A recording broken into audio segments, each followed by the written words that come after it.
fazendo. 60 anos da lei de incorporações imobiliárias e você já fez alguma incorporação na vida, né?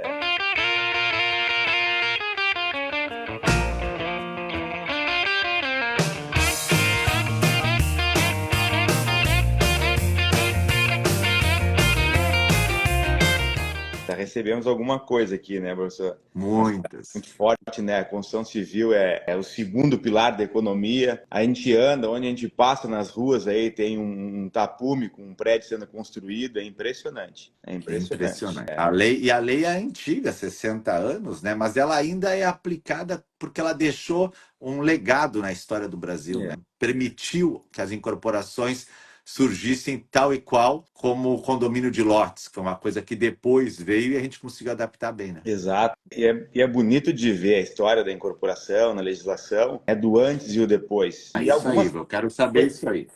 até algumas coisas aconteceram recentemente. A questão do termo de compromisso, o termo de reserva, né? Que o pessoal usou lá em Balneário Camboriú e que teve uma jurisprudência, um julgado lá que autorizou. Não foi bem assim, né? Não que eu tenha autorizado, trouxe algumas condições, mas meio que validou o negócio, né? E aí logo já vem a preocupação, né? Será que a gente vai começar a voltar para antes da legislação, usar instrumentos que não estão previstos? Mas como que era antes da legislação, antes da 45 na vida? Se eu Então, quisesse construir um prédio e eu não tivesse todo o capital, então eu vou pensar em captar pessoas que tenham dinheiro, com a ideia minha do prédio, para construir, né? Como que era antes da lei? o Melim diz que antes da lei era o ambiente de crise. Então, não tinha um contrato padrão. As pessoas contratavam, ora por compra e venda simples, ora compra e venda com um contrato de empreitada. Aí, como é que se resolvia essa questão? Esses negócios, eles eram uma obrigação de fazer, ele era uma obrigação de dar, uma obrigação de dar e fazer. Então, ele circulava mesmo no campo das obrigações. E isso é um problema, professor, porque tu não tem um direito real. Como é que você resolve esse negócio depois? Apenas por indenizações, né? Isso em relação aos contratos. Vamos imaginar que as pessoas comprassem o apartamento na planta, ficavam com o contrato em casa e depois dava uma zebra, né? No caso, não saía a obra. Como é que resolvia? Só por indenizações. Exato. O objeto não existia registralmente, né? O incorporador, ele não era identificado muitas vezes. Inclusive, tem a história que o Caio Mário conta, quando ele entrou, ele é o autor da lei. Então, ele relata a situação, o que vivenciavam antes da legislação. Era um incorporador que muitas vezes não era identificado, que articulava com o terrenista, com o construtor, com o engenheiro e com os adquirentes, realizava as vendas na confiança e muitas vezes frustrava esses contratos e às vezes nem identificado era. Uma pessoa mais habilidosa consegue conduzir um negócio sem precisar se identificar. E isso acontecia, porque não tinha uma legislação exigindo certos requisitos para que esse negócio vá ao mercado, né? Não Caio precisava Mário, sabe que eu registrar. acho que eu tenho? Eu tenho esse livro do Caio Mário. Deixa eu ver aqui se eu não tenho esse livro. Eu tenho um reescrito, que é esse aqui. Esse aí Esse aqui, mas ele está reescrito, né? Ele está atualizado pelo Silvio e pelo Melim, mas eu tenho o original também, que é mais raro, né? Esse eu nunca vi. O Esse eu original tu nunca nunca viu? vi. O primeiro? Não. Isso é raro, né? Deixa só ver se eu trouxe para cá ou não. Eu acho que não, mas eu tenho ele aqui. Tem também o do Melim, né? Tem o do Mário, que eu Do gosto. Mário. Vou fazer uma propaganda aqui pro Mário aí, ó. Para Grande. quem gosta dessa matéria e trabalha, principalmente aqui no Rio Grande do Sul, isso tem que andar debaixo do braço, né? Verdade. Mas eu tenho o dele, eu acho que não está nessa casa aqui, está na outra casa. Mas eu tenho o original, que é raro, já é peça de biblioteca antiga, né? Aliás, se você gosta de livro velho, né? Ou se você não gosta de livro velho e tem em casa, me manda uma mensagem, que eu mando buscar o livro. Não, esses livros aí a gente tem que ter. Mas é interessante que o Caio Mário traz bastante da história disso. Então a gente passou a ter uma regulamentação melhor, que veio prever a ideia do contrato padrão, veio imaginar a questão de quem é o incorporador, que é o responsável, Os contratos na matrícula vão gerar o direito real, direito aquisitivo real, a promessa de compra e venda registrada. E ainda ficaram algumas questões em relação à permuta do terreno pelo imóvel que volta, né? A legislação ela teve uma evolução muito interessante. Ela foi muito bem construída, né? Porque é aplicável até hoje em muitos dos seus dispositivos, né? Ela trouxe um dispositivo que obrigou a identificar quem é o incorporador. Então, se sabe quem é o responsável pelo empreendimento. Ela obrigou a efetuar o registro, a publicizar tudo isso, que é muito importante também, porque você consegue identificar o objeto, coisa que antes era muito incerto, contratava, e de repente um incorporador mal intencionado num contrato prometia a entrega de um determinado imóvel e para outro adquirente, de repente, ele ajustava de forma diferente, então não tinha padrão, não tinha um registro para você buscar informação. Então, uma das coisas, dos dispositivos comemorados foi a obrigação de registro, né? Então, depois também tem a questão de que reconhecer o direito do adquirente como um direito real, também é uma coisa importante, né? Mas você, Saiu do campo das obrigações. o registro é importante, mas sabe que não é fácil registrar uma incorporação. Isso A gente não tem é que ser fácil honesto. registrar, exato. E isso teve o seminário da OAB ali, e uma das questões que se traz, e é uma realidade, é como trazer essas incorporações informais para dentro do registro de imóveis. Boa, esse é um caso pesado. Boa. Isso é um caso que merece um debate intenso, porque a legislação prevê que aquele que é o incorporador de fato, ele vai ser responsabilizado, mas ela não prevê a regularização da incorporação. Não, e a gente sabe que muitas vezes, para tocar o projeto, o incorporador ele já começa a vender as unidades antes de levar a documentação ao registro e faz um caixa para começar a erguer. E às vezes ele não consegue registrar por algum motivo, ele segue a obra. Né? Exato, muitas vezes pelo termo de reserva, né? Eles já reservam unidades para um determinado adquirente. E esse foi a questão lá de Balneário Camboriú. É claro, é uma incorporadora muito forte, então ela tem respaldo nisso, na sua capacidade de entrega.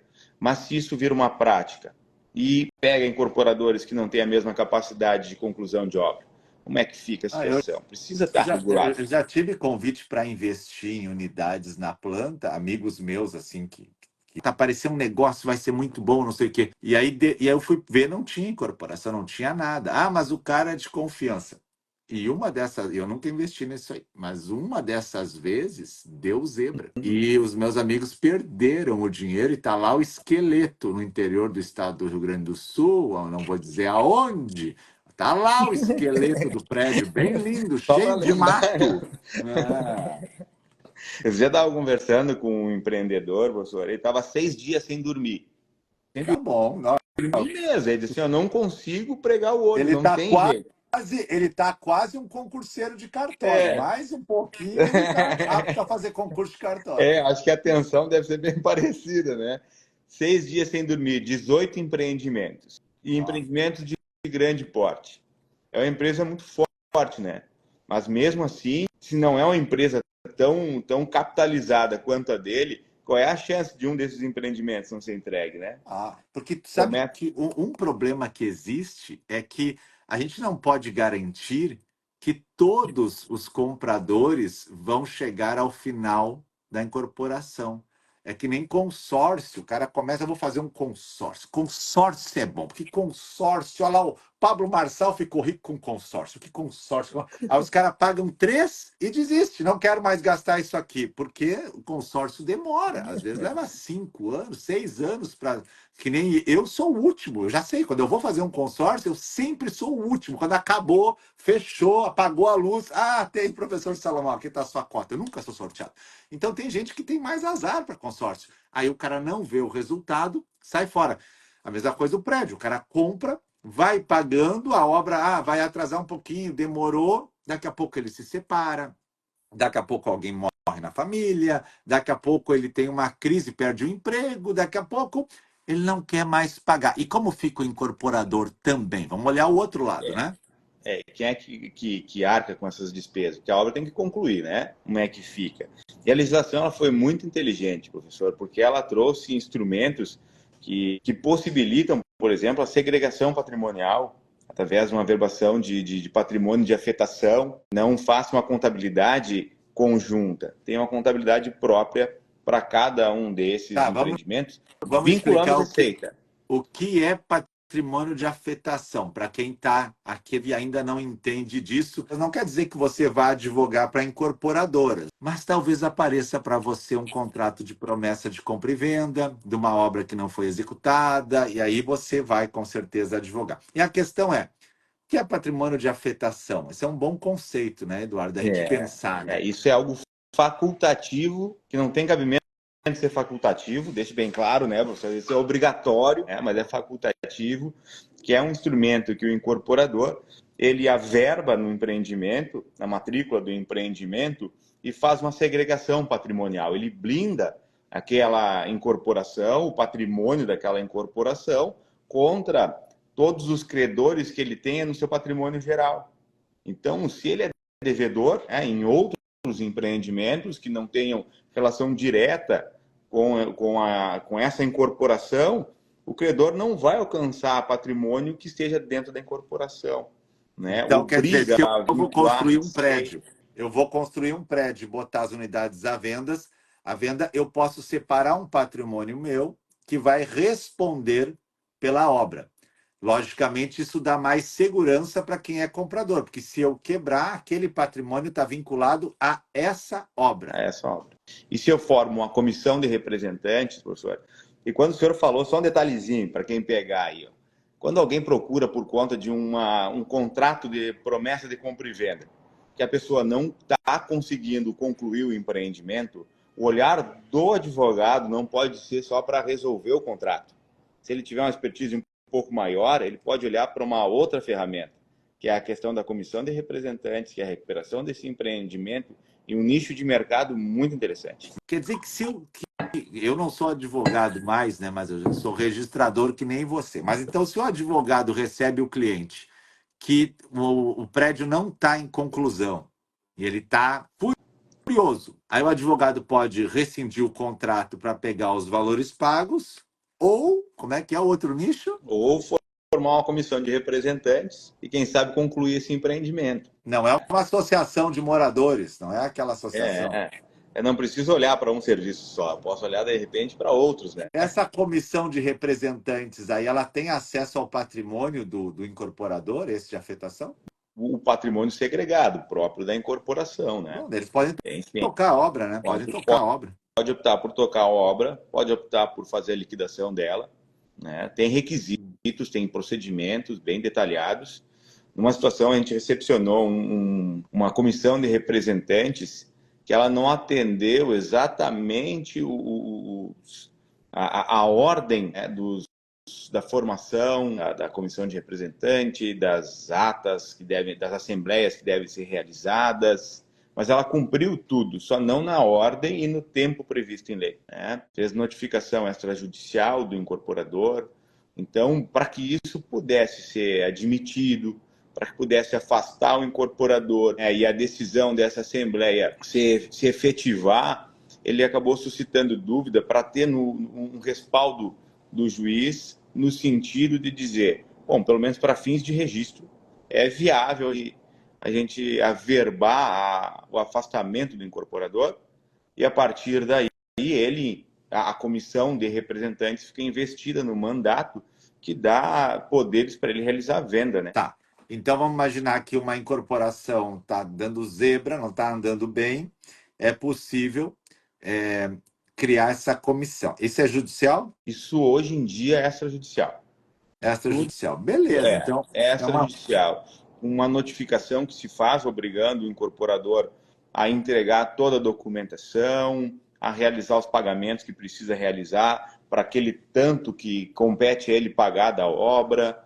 Bem interessante essa ferramenta, bem interessante. Bom, e se ele não tem patrimônio de afetação, porque não é obrigatório, Se ele, por exemplo, tem o patrimônio que ele está girando ali todo dia, está com 2, 3 obras e aquela obra começa a parar, daí não dá muito resultado essa questão de tocar a obra, né? Complica um pouco mais, porque tem algumas obrigações, como a tributação, que tem uma obrigação de pagar em um ano, tem algumas obrigações, e de repente, difícil de identificar quais são as obrigações próprias daquela incorporação. Mas mesmo assim, a comissão de representantes ela pode ser formada, pode haver o afastamento do incorporador, se eu não me engano, na questão da incorporação a preço global, que é onde o construtor é o incorporador, e ele vende a futura unidade autônoma, né? Nas outras situações, que é por empreitada e administração, daí já pode ser que seja um pouco diferente. Tem que dar uma olhada melhor na legislação, Tá. né? Se é aplicável, como aplicável, porque teve Mas mudança aqui. se eu me desgostei do apartamento, isso tem também. Eu não quero mais ver, eu só quero meu dinheiro de volta. Você recebe muitos casos de distrato aí no cartório de imóveis? Recebe esses casos? Aparece? Professor, se aparecer uma promessa de compra e venda para registro, já tem que bater palmas, né? Exatamente isso que eu queria dizer, porque Já tem que tudo tá, parabenizar. Olha, meus parabéns. tudo tá no mundo paralelo. Que É, coisa incrível, né, cara? Que coisa incrível isso, né? eu não sei, o povo tem a ideia de que a venda ela só pode acontecer depois de averbada a construção e registrada a instituição do condomínio. Não é coisa, né, professora? A instituição do condomínio. Lembra que a gente conversou lá no início, na alteração da legislação, se a gente tinha dois condomínios, instituições de dois condomínios, especial da fração ideal de terreno, e depois a instituição do condomínio edilício, e isso agora é regra. Então, ela tem muitas alterações, muitas adequações a essa legislação. Porque a incorporação ela sempre vai ter esse viés. Ou ela dá certo, ela constrói, dá certo, todo mundo tem a sua promessa, entra depois na matrícula com a compra e venda, ou alguns entram na promessa na matrícula, o que é mais raro. Prédio está averbado, individualizado, está instituído condomínio. Esse é o cenário perfeito. E muito acontece desse cenário perfeito, tá? Tudo ok.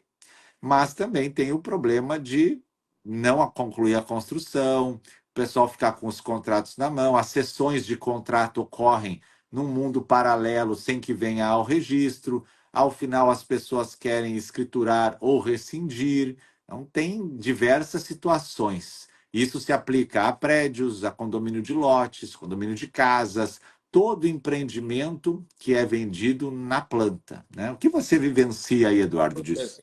A gente até estava falando antes ali, né? A gente tem ferramentas na REURB, por exemplo, para regularizar um prédio que está concluído, que está habitado. Então, tem como fazer a instituição do condomínio, né? Mas quando está concluído, não tem ferramenta, salvo para responsabilizar o incorporador de fato, para regularizar a incorporação. Não temos, né?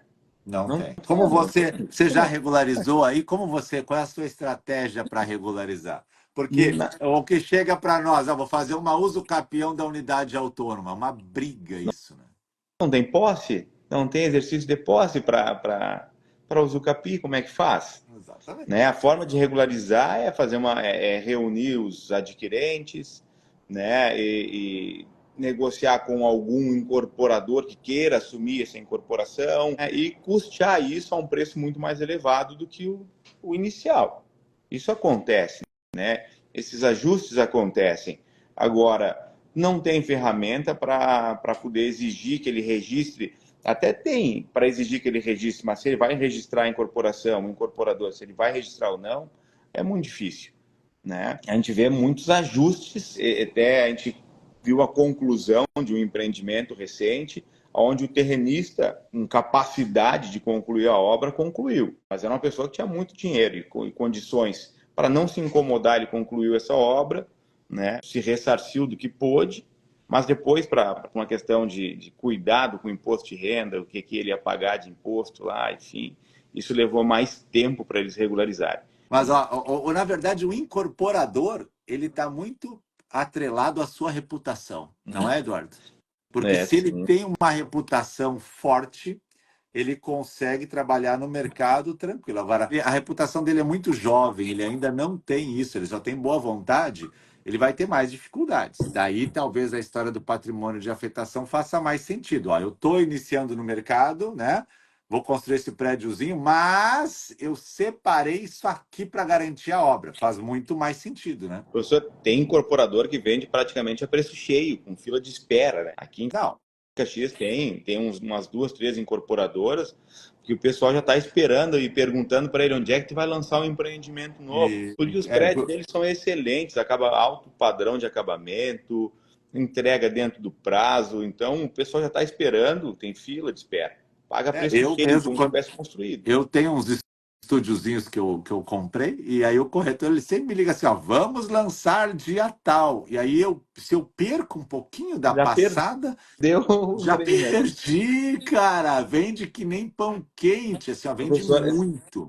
mudou muito. Quem está em balneário, principalmente, vai poder falar. A forma de venda, né? Hoje em dia é um lançamento, é algo que tu tem fila de espera. As pessoas já pensam, como é que eu vivi sem esse apartamento, sem esse empreendimento aqui? Então eu tenho que esperar, porque eles vão lançar, e realmente é venda em 24 horas de um empreendimento inteiro. No Né? litoral, o gaúcho gosta de lago. É uma coisa impressionante. Condomínio no Rio Grande do Sul tem que ter um laguinho. É uma coisa de louco. Tem lago, vai vender. Aqui fizeram mais uns agora em Xangri-Lá. Mal lançaram o condomínio, já está vendido grande É. parte dos lotes, sabe? É impressionante a velocidade. Até porque eles tendem a valorizar muito, né?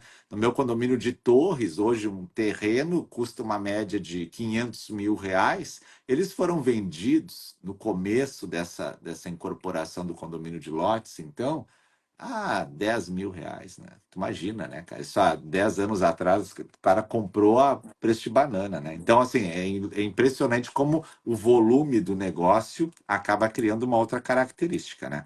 Mas, assim, eu enxergo o mercado imobiliário, o grande incorporador, com uma facilidade, mas não é porque ele tá só porque ele tem dinheiro, não, porque ele já tem reputação. O pequeno com a dificuldade, mas não quer dizer que o pequeno não seja bom, só que o pequeno vai ter que provar que é bom. E eu enxergo muita gente construindo e dizendo assim, não, quando eu estiver bem, daí eu vou fazer que nem os grandes, mas agora eu preciso fazer dessa forma. E aí está o risco, né? E nós enxergamos a população comprando imóveis, primeiro pelo grande desejo de ter a casa própria, segundo, não financiando em banco, porque a incorporação ela ainda não está regular, então financia na própria incorporadora. É muito comum isso. Então a incorporadora financia para 10 anos, e aí você não vai ao banco, pode ser que fique um saldo residual para o final da obra, o que é comum, o apartamento vale 500 mil, tu vai financiar conosco, sei lá, 300 mil, e 200 depois, quando eu te entregar, tu financia no banco. Mas nem toda incorporação chega ao fim, né? E professor, sabe que até uma polêmica recente, né? O provimento 172 e 175 do CNJ, se não me engano, que proibiram, salvo instituição financeira vinculada ao SFH, é isso, né? Que fizessem, SFI, né? Que fizessem contrato de alienação fiduciária com instrumento particular. E a gente pegou de uma incorporadora muito grande, até de Porto Alegre, mas pilhas de contrato. E a gente fez a devolução. Agora acho Aí que veio. caiu, né? O Gilmar Mendes deu uma É, decisão essa semana, né? exatamente. Caiu por terra. Contraria a legislação, né? Então, Exato. Mas assim, eu entendo também o colégio notarial lutando pelo seu pão, né? Tá certo, né? não, Então, mas só eu também, voltando eu agora, luto pelo registro, né? só voltando agora, indo lá para o seminário de regularização fundiária, que eu preciso agradecer mais uma vez a sua presença. Tava legal, né? Tava Estava legal. muito bom, e no fim do dia, a gente fez um debate. E uma das questões que está em alta, né, que a gente levantou, é o pós-reurb. Como é que as coisas se permanecem regularizadas? E aí uma das questões foi, exclui o tabelionato de notas. Tá, Aí a no gente... caso, assim, vamos dizer que tinha uma incorporação que não deu certo, vamos fazer uma reurb para salvar essa incorporação. É possível. Exato. E aí os próximos negócios, a transmissão da propriedade exclui o tabelionato de notas. Botaram isso lá em pauta? Levantaram, muito respeito pela profissional, né? Preciso, Ela né? vivencia isso e ela vivencia o problema pós-regularização, porque tu mudar uma cultura, sair do contrato de gaveta para ir para uma escritura pública, para depois registrar a propriedade, para essa população é difícil compreender a necessidade de usar os instrumentos formais, né? E aí ela exclui o tabelionato. Professor, é elevado o custo de uma escritura pública de um imóvel de R$ 150 mil? É muito mais barato do que um contrato particular. Esse é um debate muito bom. E assim, a bem da verdade, depois fica caro se der um problema, né? Então, eu particularmente, eu sempre estou mais seguro com a escritura. Quando o tabelião faz algo para mim, eu sou registrador, eu olho, eu sei que ele segue um ritual. Eu não estou dizendo que o advogado não siga, também segue, mas a incorporadora, algumas seguem, outras não. Quem fiscaliza quem fiscaliza quem nessa parada, né? Então, se o tabelião não cumpre requisitos, numa fiscalização do tribunal, que é o órgão julgador dos conflitos, ele vai apontar que o contrato não está bom. Agora, os contratos particulares que andam por aí, eles não são apontados, eles são depois remediados. E qual a chance de o comprador trazer o advogado ou o profissional que vai fazer o contrato e ter um contrato tendencioso? Um contrato que não teve o cuidado com a due diligence, para saber se aquele imóvel está livre de risco de evicção, né? Uma série de problemas que pode ter. Eu nunca tiraria o tabelião, né? Mas assim, eu entendo que a lei fala da possibilidade de fazer por um instrumento particular, foi derrubado, voltou. Instrumento particular é um instrumento muito utilizado, né? É mais trabalho para o registrador, porque tem que olhar mais requisitos. Mas eu confesso que se eu tivesse que opinar para o cidadão que vai fazer uma compra e venda, uma promessa de compra e venda, faça por instrumento público. Vai lá com o seu advogado no tabelionato, faz lá. Ah, mas vai custar. Se você vai querer comprar imóveis, sempre vai custar. É como comprar um carro bom, assim, e vai ter IPVA, vai ter a transferência do carro. O apartamento vai ter IPTU, vai ter a transferência do apartamento. Toda vez que a gente entra na seara patrimonial, ela tem um custo embutido. A gente não consegue imaginar que vai adquirir patrimônio, lidar com patrimônio, não vai ter um custo disso, né? Seria uma utopia isso, dizer, nós não vamos ter custo algum para comprar um carro com mais segurança para minha família. Não vou ter custo algum para comprar um apartamento bom para minha família. Vai ter custo, sim. Tem custo na vida, as coisas têm. Não tem como chegar nessa ideia de que vai escapar ou vai ser esperto e dar um drible, né? Tem que botar junto o custo na tua operação. Se eu comprar imóveis, eu vou gastar. Mas aí quando eu vender, mas quando tu vender, o outro também vai gastar. E assim funciona a vida. E eu acho que essa ideia de que é caro o custo do tabelionato, ela é tão errada, né? Porque é um terceiro imparcial que está instrumentalizando algo que certamente vai ser registrado, porque no momento que vem o instrumento particular, há uma dificuldade muito maior de alcançar registro, na maioria das vezes. Tem um outro, então, o custo, tem um outro custo que ninguém gosta. Eu não quero pagar a comissão do corretor. Absurdo. Não trabalhou. Podia comprar direto do cara.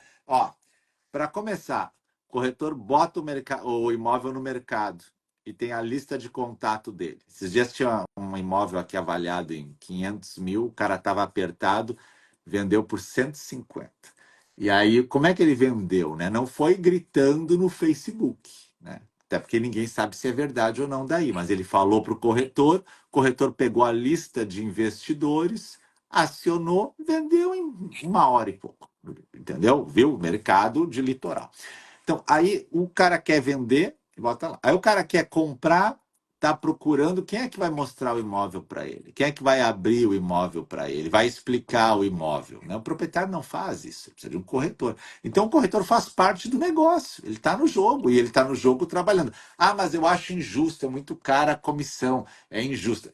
Injusta é a vida, amigo, é cheia de injustiça. Todo mundo, tá? Meu irmão é corretor de imóveis, ele trabalha só com imóveis rurais.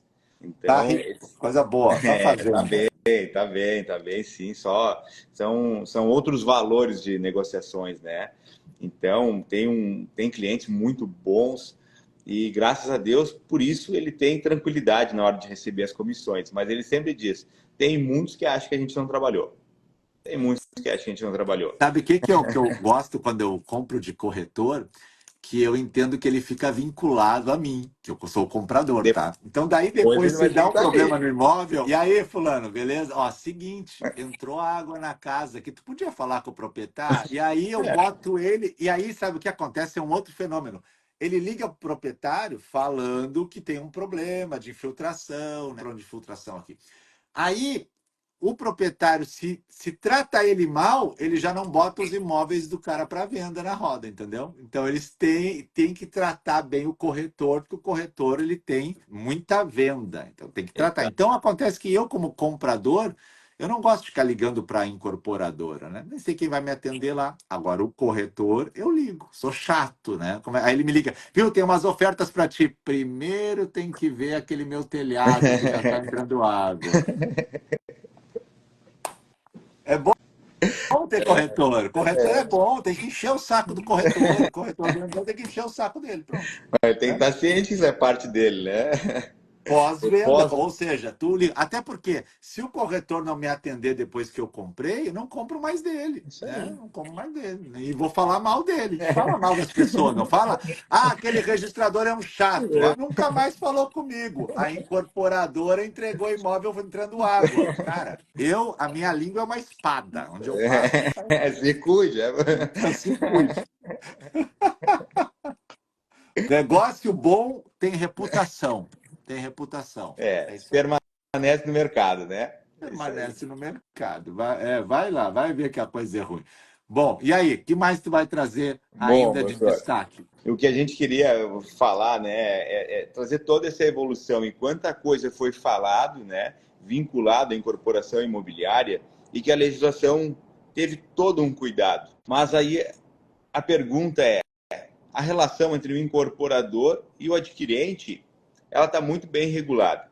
A gente tem um contrato padrão, a gente tem instrumentos de segurança, comissão de representantes, patrimônio de afetação, tudo mais. Mas agora a relação entre o incorporador e o terrenista, que ainda tem muito a ser trabalhado, né? Muito.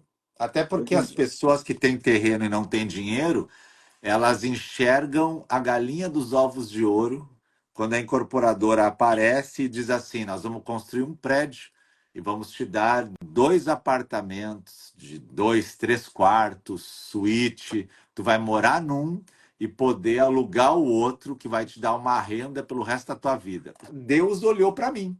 Chegou a minha vez. Chegou a minha vez. Deus olhou e disse: é tu, Brilhou. filho, vai. Né? Só brilhou para mim. Professor, agora, não é que seja uma dúvida, né? Porque não deve ser uma dúvida só minha. Até teve um questionamento esses dias num grupo ali do RID. Qual é o direito que o terrenista tem, a depender do negócio que faz? O adquirente tem um direito real, está previsto. E do terrenista? Como é que No fica a sentido, situação dele? se não foi construído o prédio? Né, porque assim, não está dito, porque o adquirente ele tem o direito real. Ele registra lá a promessa de compra e venda dele, tudo certo, tem um direito real. E o terrenista? Mas o terrenista tem que ter pelo menos uma promessa de permuta, né? Alguma coisa assim que pode assegurar a ele um direito real também. Que Aí não a tem gente tem nada. que olhar quais são as situações que podem ter um terrenista, né? A gente Isso. tem, quem é que pode ser incorporador? Vamos começar de baixo para cima, né? O construtor e o corretor. Então ele tem um instrumento de mandato, a propriedade do terrenista e o incorporador com o instrumento de mandato. Esses dias eu estava conversando com a Thalita e ela me trouxe uma questão que assim, ó, até hoje não ficou definido o que vai acontecer, certo? No momento foi entendido que ele estava trabalhando com um grupo fechado, adquirentes que construirão um empreendimento não, construirão um prédio sem intenção de venda, né? E isso não é incorporação imobiliária. E isso não está tão bem regulado.